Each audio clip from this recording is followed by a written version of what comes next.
चढ़वाई 31 दाना, तो उसका वर्णन शास्त्र आनंद में कर रहा है साहब। हमने नंदी पर 31 मूंग क्यों चढ़ाए कि शंभो मेरे हृदय की बात को याद रखना भोलेनाथ, मेरे नंदीश्वर भगवान मेरे चित्त में जो मन में चल रहा है इसको लक्ष्य तक पहुंचाना, और आप ही हो जो शंकर को मेरे दरवाजे तक लेकर आ सकते हो, इसलिए मूंग चढ़ाए।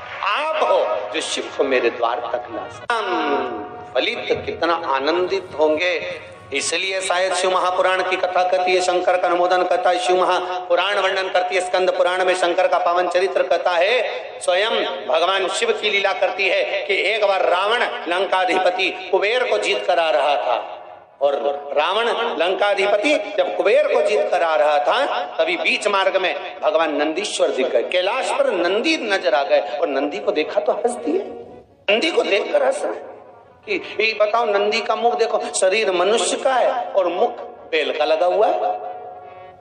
अरे प्रगटे थे, सुंदर बालक थे, बड़े सुंदर, इतने सुंदर थे, इतने सुंदर थे। शिव महापुराण की कथा कहती है जैसे मेरे भोलेनाथ सुंदर थे।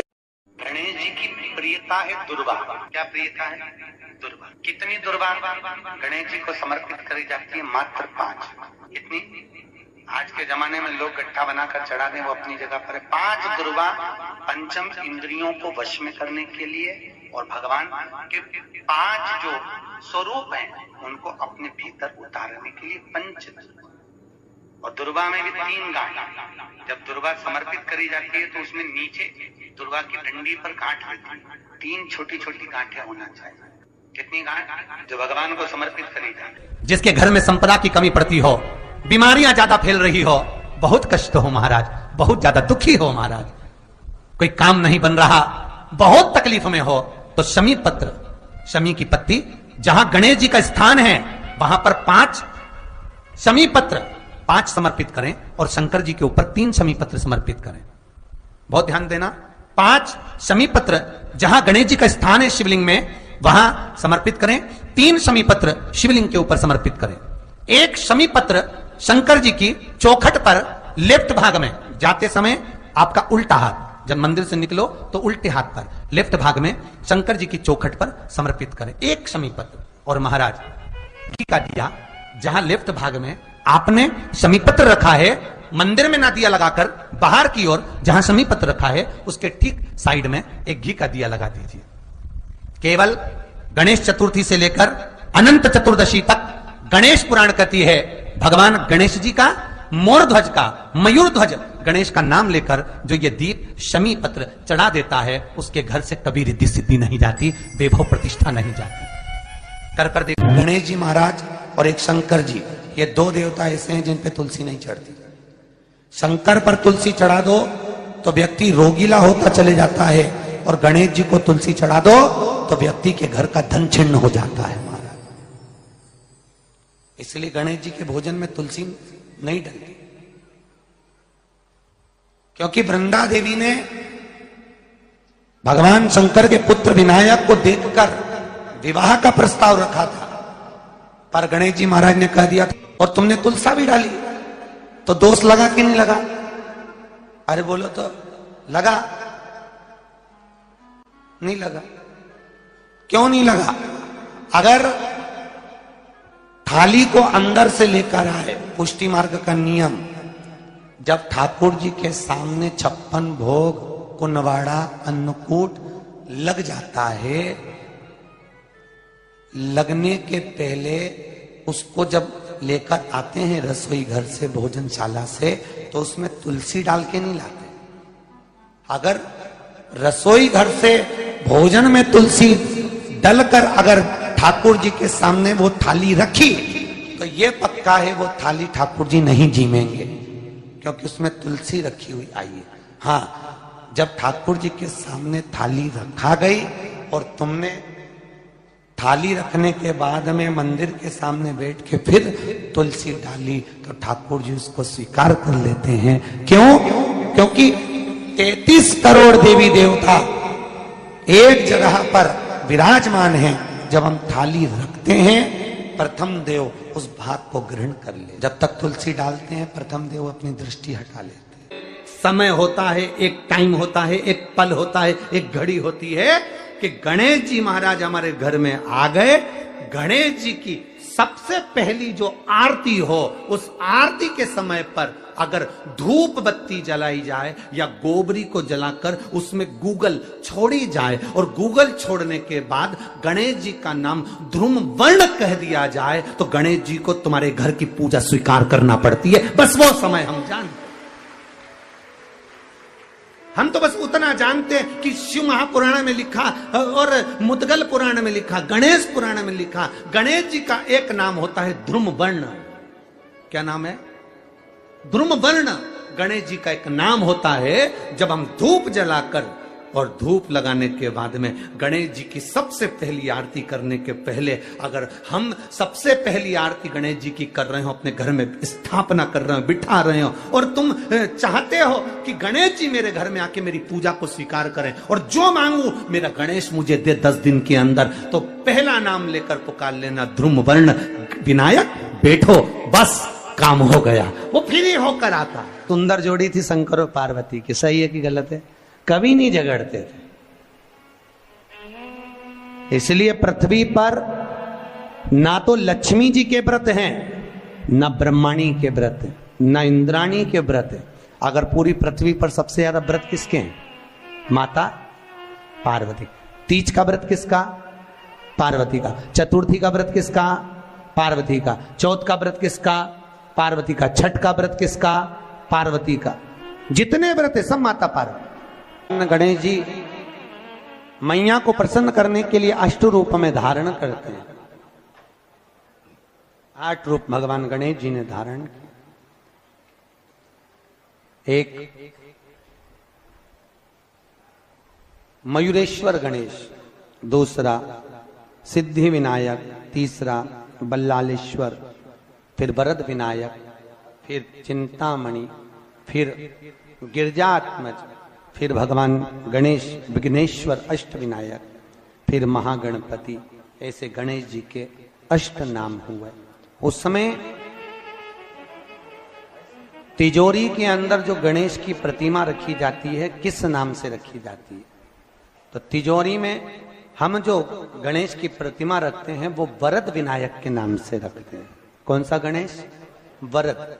वरद विनायक के नाम से तिजोरी में गणेश रखते हैं। और वरद विनायक के नाम से गणेश जी तिजोरी में रखाते हैं। आपको कथा में कहा था, घर में सीधी सूंड का गणेश और व्यापार व्यवसाय ऑफिस में उल्टी सूंड का गणेश होना चाहिए। वरद विनायक को तिजोरी में। जब मकान का गृह प्रवेश होता है तो गणेश जी की पूजन जो दरवाजे पर करी जाती है उसे सिद्धि विनायक गणेश कहते हैं। कौन सा गणेश? सिद्धि विनायक। जब हम घर में शुभ कार्य हो, बंदरवाल लगाएं, कोई दरवाजे पर शुभ लाभ लगाएं या स्वस्तिक बनाएं या माताएं दरवाजे पर रंगोली डाले, तो उसी समय पर सिद्धि विनायक के नाम से रंगोली डालना चाहिए। तो घर में लक्ष्मी बढ़ती है, सिद्धता बढ़ती है। याद रखिए, कभी भी गणेश जी को, मिट्टी के गणेश जी लाते हो भादो महीने में, तो विसर्जन करो तो विसर्जन के समय पर 2 बिंदी, एक कंकु की एक हल्दी की, दीवार पर जरूर लगा देना चाहिए। क्यों? क्योंकि गणेश जी हमारे यहाँ आते हैं तो रिद्धि सिद्धि के साथ आते हैं, पर जब गणेश जी जाते हैं अगर हम बिंदी नहीं लगाते हैं तो गणेश जी अपनी रिद्धि सिद्धि को साथ में लेकर चले जाते हैं। पति के साथ पत्नी वापिस चली जाती है। जब हम बिंदी लगाते हैं तो उसका मतलब होता है कि हमारे घर की बहू हमारे घर में रहे, बेटा भले भ्रमण के लिए जाए। तो गणेश जी जाते हैं, रिद्धि सिद्धि घर में रह जाती है। इसलिए रिद्धि सिद्धि को घर में रखने के लिए 2 बिंदी लगाना चाहिए, एक कुंकू की, एक हल्दी। रिद्धि सिद्धि। गणेश जी की प्रियता है दुर्वा। क्या प्रियता है? दुर्वा। कितनी दुर्वा गणेश जी को समर्पित करी जाती है? मात्र 5। कितनी? आज के जमाने में लोग गट्ठा बनाकर चढ़ा दें, वो अपनी जगह पर। 5 दुर्वा पंचम इंद्रियों को वश में करने के लिए और भगवान के 5 जो स्वरूप हैं उनको अपने भीतर उतारने के लिए पंच दुर्वा।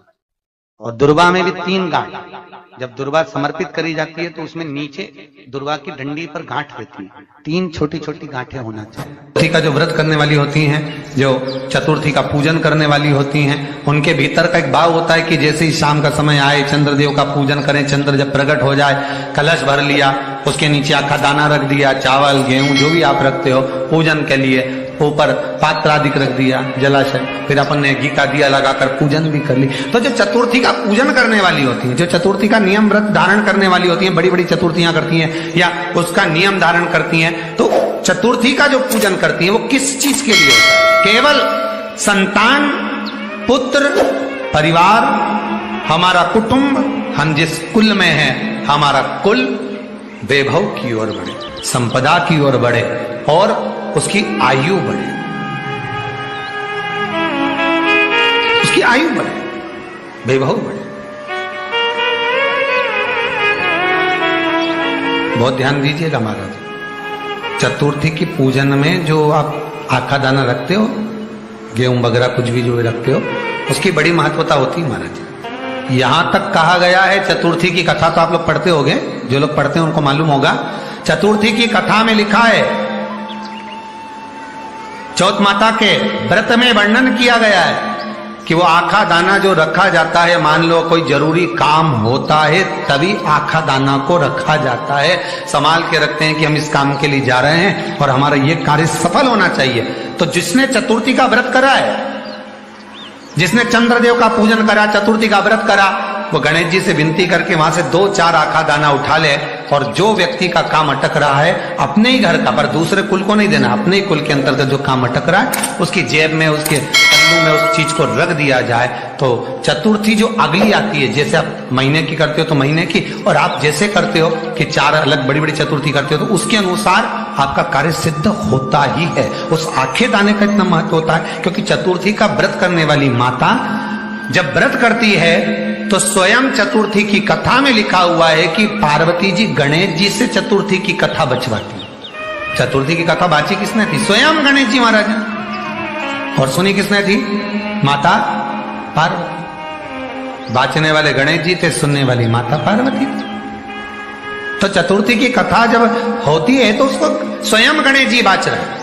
तो व्रत कौन सुन रही है? माता पार्वती। और आपने जो आखा दाना लिया वो गणेश जी के भाव से लिया, गणेश जी से निवेदन करके, विनय करके, प्रार्थना कर उसको प्राप्त किया। जितने आस्था चैनल पर कथा सुन रहे हो, जितने फेसबुक और यूट्यूब पर सुन रहे हो, और जितने इस छत्तीसगढ़ की पावन धरा पर बैठकर सुन रहे हो, बहुत सावधानी से सुनना। एक छोटा सा कपूर का टुकड़ा जब आरती में जलाया जाता है तो ये कपूर क्यों जलाते हैं? इस कपूर का महत्व क्या है? इस कपूर का कारण क्या है? ये कपूर है कौन जिसको हम आरती में जला? क्या जरूरत इस कपूर को आरती में जलाने की? क्या जरूरत इसको यज्ञशाला में जलाने की? क्या जरूरत है इस कपूर को पूजन में जलाने की? स्वयं गुरु बाबा कहते हैं, यदि कोई आरती में, पूजन में, घर में एक कपूर का टुकड़ा आरती के बाद में जब समर्पित करेगा तो उसको अश्वमेध यज्ञ का पुण्य प्राप्त हो जाएगा। अश्वमेध यज्ञ के पुण्य को पाने के लिए कपूर का टुकड़ा आज भी आरती में जलाया जाए। एक कपूर का टुकड़ा सुख का, इसीलिए हमारे यहाँ शास्त्र कहता है महाराज, जब आपको घर में अगर ऐसा लगने लगे कि 15 दिन से बहुत बेचैनी है, बहुत दुख तकलीफ लग रही है, कोई ना कोई बीमार पड़ रहा है, कुछ ना कुछ तकलीफें लग रही है, तो एक पीपल का पत्ता ले लो, उसके ऊपर एक कपूर का टुकड़ा ले लो, सारे घर में घुमाकर उसको दरवाजे के बीच मध्य में जलाकर रख दीजिए। थोड़ी सी जला 20 से 25 मिनट के अंदर मकान में एनर्जी वापिस आ जाए, उस भवन में एनर्जी वापिस हो जाए। 20 से 25 मिनट के अंदर एनर्जी वापिस। लग रहा है कि यहाँ नेगेटिव है तो उसको पॉजिटिव बनाया जा सकता है। रात को 12 बजे शंकर जी के मंदिर में शिवलिंग पर चढ़ी हुई बेलपत्री को उठाकर शंकर मंदिर का शिखर देखकर चबा चबा कर खा लीजिए। आपके पांव के घुटने बदलने की जरूरत नहीं पड़ेगी, ऑपरेशन की जरूरत नहीं पड़ेगी। अलमस्तता। इस संवाद के अंतर्गत ये जो संवाद आया है, श्री गणेश जी महाराज ने श्री शैलम पर, कार्तिकेय महाराज की पावन धरा पर, मल्लिकार्जुन की पावन धरा पर, श्री शैलम में 3 प्रश्न श्री गणेश जी महाराज ने करे, और वो गणेश जी के 3 प्रश्न आपको भी ज्ञात होना चाहिए। पहला प्रश्न गणेश जी महाराज ने अपनी माता से कहा, माँ, मृत्यु लोक के अंतर्गत इस भूमि पर जन्म लेने के बाद में अगर व्यक्ति को वृद्ध अवस्था का सामना ना करना पड़े तो उसके लिए क्या करना चाहिए? सुन लेना जवान भाई, जितने भी बेटा बेटी बैठे हैं और जितने आस्था चैनल पर, फेसबुक, यूट्यूब पर सुन रहे हैं, बड़े ध्यान से सुन लेना कि मान लो कि हमें वृद्ध अवस्था देखना ही ना पड़े, उसके लिए क्या करना पड़े? तो कहा उसका एक ही साधन, राम राम रटते रहो जब तक घट में प्राण, कबहु तो दीन दयाल के भनक पड़ेगा। महाराज, एक कर्म करते रहो, तुम्हारा कर्म जरूर करो, काम करते करते करते करते करते करते भी भगवत स्मरण करते। धर्म और कर्म, इन दोनों में अंतर क्या है? बोलो जल्दी जल्दी बोलिए। धर्म और कर्म में अंतर क्या है? धर्म अष्टविनायक में एक विनायक, सबसे प्रबल विनायक, अष्टविनायक में सबसे प्रबल।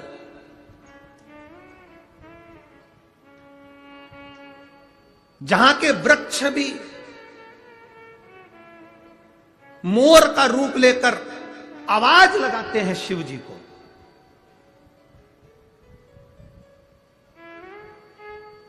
जहां की नदी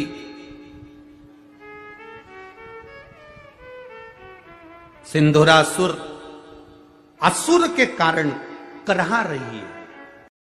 जरा सा कर्जा हो जाए ना और तुम अपने रिश्तेदार से मात्र 5 लाख रुपए मांग कर बताओ, मात्र 5 लाख, 5 भी जाने दो, चलो 3 लाख की लेकर बताओ। बहुत तकलीफ में हूं जी। सब दूर खबर हो गई कि श्रीमान कर्जे में डूब चुका है, कर्जे में डूब गया, पूरे मार्केट में बात फैल गई, पूरा डूब गया, दुकान भी डूब गई, व्यापार डूब गया, सारा कर्जा कर्जा कर्जा कर्जा कर्जा कर्जा हो गया, सब डूब गया। और उस बीच में तुम रिश्तेदार के पास जाओ कि मुझे 5 लाख की, 2 लाख की, 3 लाख की जरूरत है। रिश्तेदारों को मालूम पड़ गया कि ये कर्जे में है, बहुत डूब चुका है, कुछ नहीं बचा। बहन के पास जाओ, रिश्तेदारों के पास जाओ तो बहन के ही बच्चे कहते थे, मम्मी देना मती, पूरा मार्केट में डूबा पड़ा हुआ है, बिल्कुल कुछ नहीं है, लौटाएगी कहां से मासी, देगा कहां से मामा, काका क्या करेगा, कैसे देगा? कोई नहीं देगा साहब, कोई नहीं, मैं चुका दूंगी, मैं दे दूंगी, तुम मुझे दे दो ना थोड़ा सा, अभी जरूरत है, बेटा पढ़ाई कर रहा है, बेटी का फीस जमा करना है, थोड़ा सा दे दो ना, मैं दे दूं, मैं दे दूं, मैं कर दूंगा, आप करो ना प्लीज, थोड़ी सी व्यवस्था करो ना। हे मेरी जीजियों, सबके पास जाकर देख लो, फिर आखिरी में जब कहीं से कोई व्यवस्था ना हो, तब एक दुर्वा, एक बेलपत्र, एक लोटा जल, दुर्वा सुख सुंदरी पर, बेलपत्र शिव पर और एक लोटा जल दक्षिण में खड़े होकर उत्तर की ओर मुख कर शंकर को चढ़ाना चालू कर दो। फिर देखो 5 की नहीं 10 की व्यवस्था वो कर दो।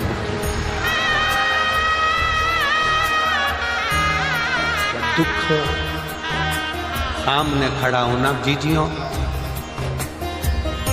एक दुर्वा, एक बेलपत्र, एक लोटा जल, दुर्वा चढ़ाओ सुख सुंदरी वाली जगह पर, डंडी रहे उधर शिव की तरफ, दुर्वा की खिला हुआ भाग, एक बेलपत्र शंकर के शिवलिंग पर और खड़े हो जाओ, दक्षिण में बैठ जाओ, दक्षिण में उत्तर की ओर मुख कर कर दोनों हाथों से शंकर को जल चढ़ाना प्रारंभ करो। 8-10 दिन, 15 दिन, 20 दिन बाबा को चढ़ा कर देखो, फिर रिश्तेदारों से मांगने की जरूरत नहीं पड़ेगी, वो ऐसी प्लानिंग करेगा कि तेरा भंडार खुद भरना। शिव का स्मरण करो,